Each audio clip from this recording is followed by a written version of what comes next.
The twin sons of Zarian beat down mercilessly on Marcus's web's weathered face as he adjusted the pressure gauge on the massive water reclamation unit. Sweat dripped steadily from his brow, each drop precious in this unforgiving landscape where moisture was more valuable than gold. The human colony's chief engineer had warned him about the desert's brutal nature. But 3 months on this alien world had taught Marcus that warnings barely scratched the surface of reality. "Another day in paradise," he muttered, wiping his hands on his already soaked work shirt. The irony wasn't lost on him that he spent his days ensuring water flowed to the settlements, while rationing every sip from his own flask. The worksite, sprawled across several acres of red sand and crystalline rock formations that jutted from the ground like frozen flames. Most of the Zarian laborers had retreated to the shaded cooling stations hours ago. But Marcus preferred working through the heat. It reminded him of his father's ranch back on Earth, where hard work under the blazing sun built character along with call. A movement caught his eye near the abandoned mining equipment about 50 yards away.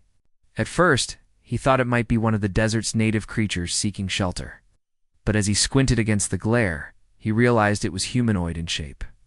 The figure sat motionless against a rusted drilling platform, and something about the stillness sent alarm bells ringing in Marcus's mind. Setting down his tools, he grabbed his flask and walked over to investigate. As he drew closer, details became clearer. The figure was definitely Zarian, with the characteristic tall, slender build and elongated limbs. But unlike the typical deep purple skin of the native workers, this individual's complexion held an unusual golden shimmer that seemed to shift and flow like liquid metal in the harsh sunlight. She was beautiful, even in her current state of obvious distress. Her features were delicate but strong, with high cheekbones and large almond-shaped eyes that were currently closed. Intricate patterns of darker gold traced across her arms and neck like natural tattoos, and her long hair fell in waves around her shoulders, catching the light with an almost ethereal glow. Marcus knelt beside her, immediately recognizing the signs of severe dehydration. Her breathing was shallow and rapid. Her skin felt hot even by Zarian standards. And when he gently touched her shoulder, she barely responded. "Hey there," he said softly, unsure if she could understand standard Galactic common. "Can you hear me?" Her eyes fluttered open, revealing irises of the most extraordinary color he'd ever seen, like molten amber with flecks of pure starlight. Fear flickered across her features as she focused on his face. "Human," she whispered in accented but clear common tongue. "You should not be here. They will punish you." Marcus uncapped his flask without hesitation. "Right now I'm more worried about you dying of thirst than about punishment." She tried to push his hand away when he offered the water, but her strength was nearly gone. "Please, you don't understand. I am... I am forbidden, cast out. Your people and mine, they will not forgive this kindness." "Then they'll have to get in line," Marcus replied firmly, supporting her head with one hand while bringing the flask to her lips with the other. "Drink." The makeshift shelter Marcus had constructed from salvaged equipment parts provided blessed relief from Zarian's punishing heat. Nea, he'd learned her name during their second day. Together, sat propped against a pile of cushions he'd brought from his quarters, color slowly returning to her golden features. "Your people will discover my absence soon," she said, accepting another small sip of water from his carefully rationed supply. "And yours will question why you venture so far from the worksite." Marcus adjusted the solar shield he'd rigged above them, checking to ensure their hiding spot remained concealed. "Let me worry about that. You just focus on getting better." Over the past week, he'd learned fragments of her story. The golden skin that made her so striking was actually a genetic anomaly among her people, marking her as part of an ancient bloodline that had once been revered but was now considered cursed. Traditional Zarian society had exiled her to die in the desert, a fate she'd been slowly accepting until Marcus found her. "Tell me about Earth," Naya requested, settling back against the cushions. The simple request had become their evening ritual, a way to pass the cooling hours when the twin suns finally released their grip on the landscape. Marcus smiled. Pulling out his personal tablet, to show her images he'd brought from home. Oh, yes. Is where I grew up, he said, displaying a photo of rolling green hills dotted with cattle. My family's ranch in Montana. We raised livestock and grew crops that actually needed water instead of hoarding every drop like it's liquid platinum. Eyes widened at the sight of so much green. So much life, she breathed. And this water, it falls from the sky? Rain, he confirmed. Sometimes so much of it that we complained about getting wet. Naya laughed, a sound like wind chimes in a gentle breeze. Your world sounds like paradise. It has its beauty, Marcus. Agreed, then looked directly into her amber eyes. But I found something here that Earth never offered me. The air between them seemed to shift, charged with an energy that had been building since that first day. Naya's breathing changed, becoming deeper, more aware. Slowly, carefully, she reached out to touch his face with her fingertips. Your skin is so different, she whispered. Warm, but not from the sun's, from within. Marcus caught her hand in his, turning to press a gentle kiss to her palm. Naia, ... I know, she said softly. This cannot be. I am nothing, cast out, forgotten. Are human important to your people's mission here? We are impossible. Maybe, Marcus replied, moving closer until he could smell the subtle scent that seemed to emanate from her skin, like desert flowers in starlight. But right now, in this moment, we're just two people who found each other in the middle of nowhere. When their lips met, it was like the first rain after a decade of drought. Soft at first, tentative, then deeper as weeks of careful distance finally crumbled. Her skin felt like silk beneath his hands, warm and smooth, and when she sighed against his mouth, Marcus felt something shift fundamentally in his understanding of the universe. They broke apart, foreheads touching, breathing each other's air, in the intimate space they'd created. What happens now? Naya asked. Marcus traced the golden patterns along her arm, marveling at how they seemed to respond to his touch with subtle shifts in color and intensity. I don't know, he admitted, but I'm not ready to let you go. The entrance to the abandoned mining complex was barely visible, hidden behind a rockfall that had occurred decades ago during the early terraforming attempts. Marcus squeezed through the narrow opening first, then helped Naya navigate the tight space. His headlamp cut through the darkness, revealing a vast network of tunnels that stretched deep into Xerian's crust. The old geological surveys mentioned these, he explained as they made their way deeper underground.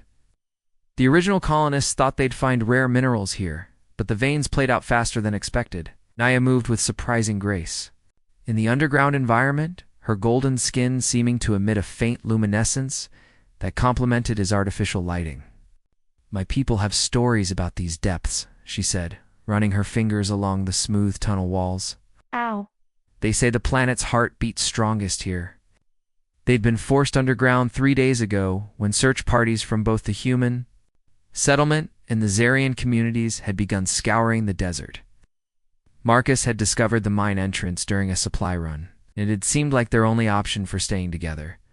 The tunnel opened into a vast cavern filled with natural crystal formations that caught and reflected their lights like a cathedral made of stars.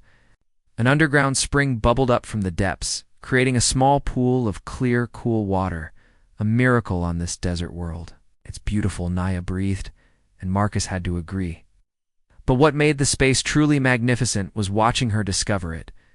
Seeing wonder and joy replace the resignation that had marked her features when he first found her, they set up camp near the spring. Using equipment Marcus had gradually smuggled from the surface, solar batteries powered LED strings that turned their cavern into something magical. And thermal regulators kept the temperature comfortable despite the planet's surface extremes. We could stay here, Naya said on their 5th night underground. She sat beside him on the makeshift bed he'd constructed, her legs curled beneath her. Build a life in the depths where no one would find us. Marcus brushed a strand of her lustrous hair behind her ear, marveling at how the crystal formations made the golden threads shine. Is that what you want? Instead of answering with words, she leaned into him, her lips finding his neck. Her hands moved to the fastenings of his shirt, and he felt his breath catch as her fingers traced patterns across his chest. I want this, she whispered against his skin. I want you. I want to forget about the surface world and the rules that keep us apart. Their lovemaking was slow and tender, a gradual exploration of differences and similarities. Her skin felt impossibly soft beneath his hands, and the golden patterns that marked her body seemed to glow brighter with arousal. When she gasped his name, the sound echoed off the crystal walls like a prayer. Afterward, they lay entwined in their underground sanctuary, her head on his chest, his fingers tracing lazy circles on her bare shoulder. Marcus, she said softly, what we have here, it's perfect. But it cannot last, can it? He wanted to lie, to tell her they could hide forever in their crystal cave with its impossible spring and ethereal beauty. But honesty had always been his nature.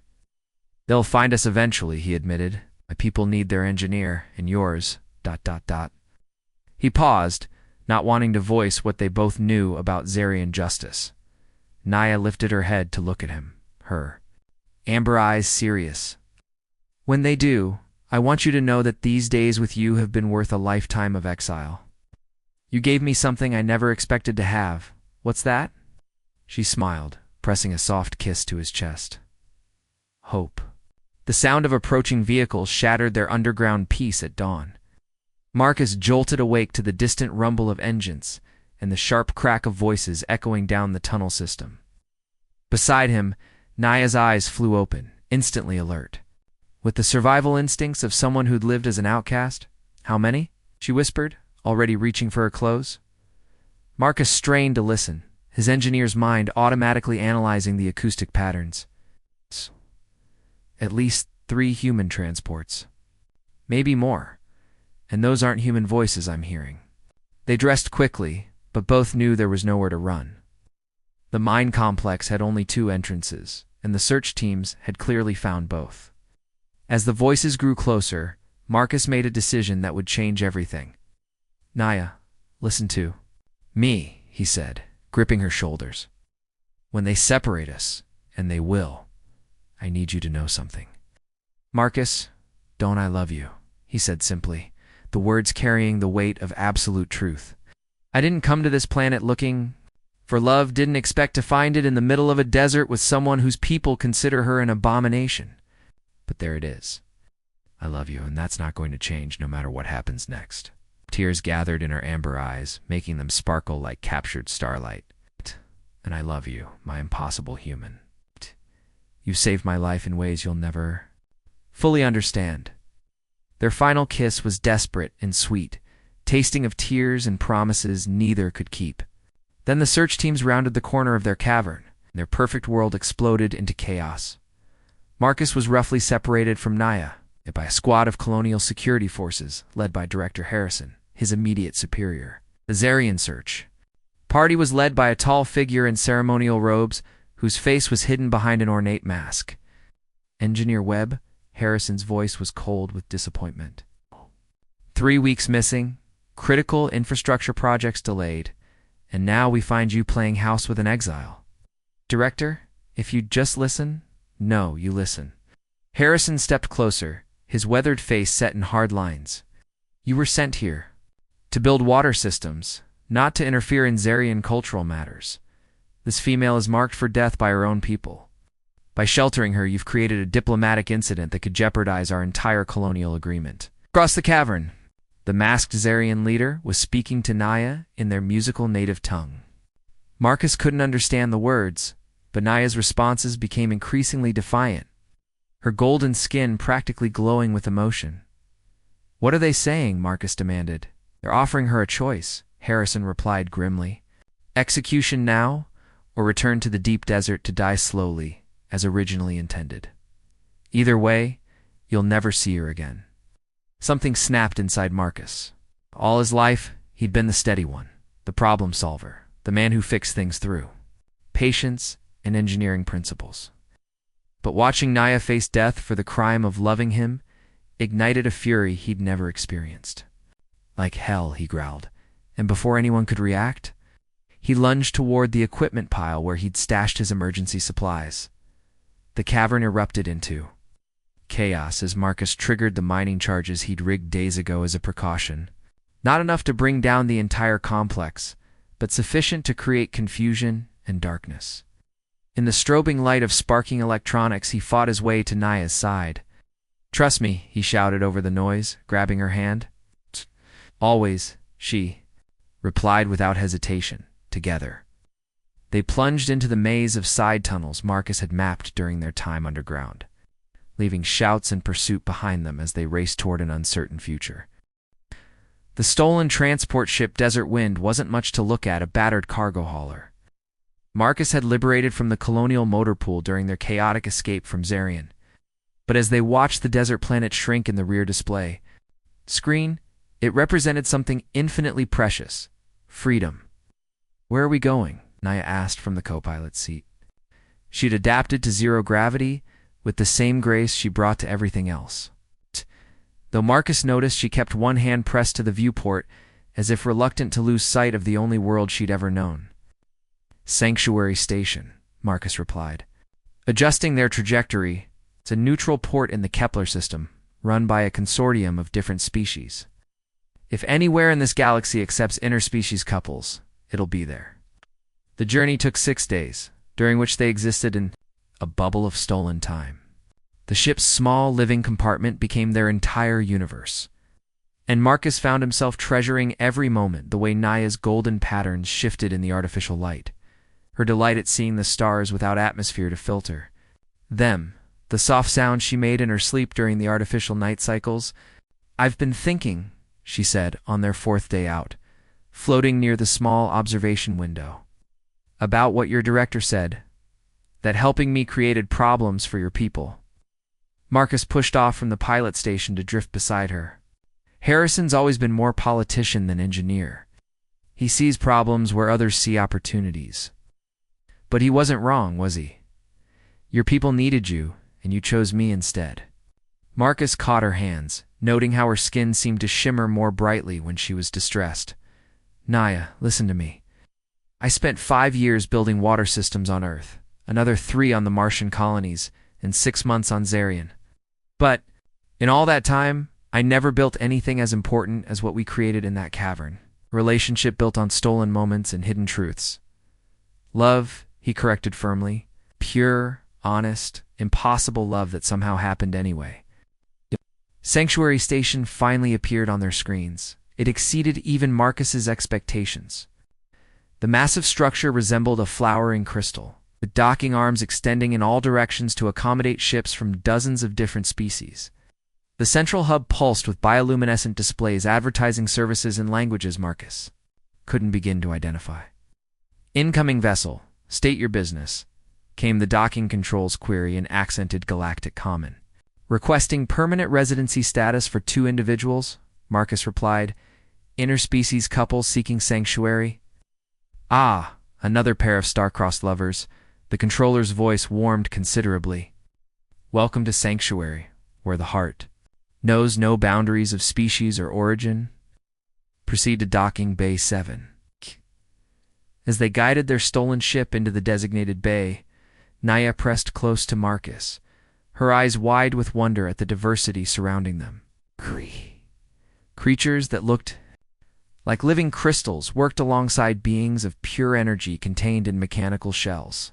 Somewhere in the distance, he could see what appeared to be a family group consisting of at least 4 different species, all sharing what was obviously a meal together. "It's real," Naya whispered. "A place where we don't have to hide." The docking bay doors sealed behind them with a soft hiss, and Marcus felt the artificial gravity engage. Through the ship's speakers came the sound he'd been hoping to hear, the gentle chime that indicated breathable atmosphere and safe environmental conditions. "Ready to start our new life?" he asked, offering her his hand. Naya's smile was radiant, her golden skin practically glowing with happiness and anticipation. "With you, I'm ready for anything." Together, they opened the hatch and stepped into a future where their love was not only possible but celebrated. Leaving behind the desert, heat, and the narrow minds of their respective peoples for a universe vast enough to hold their dreams. The end.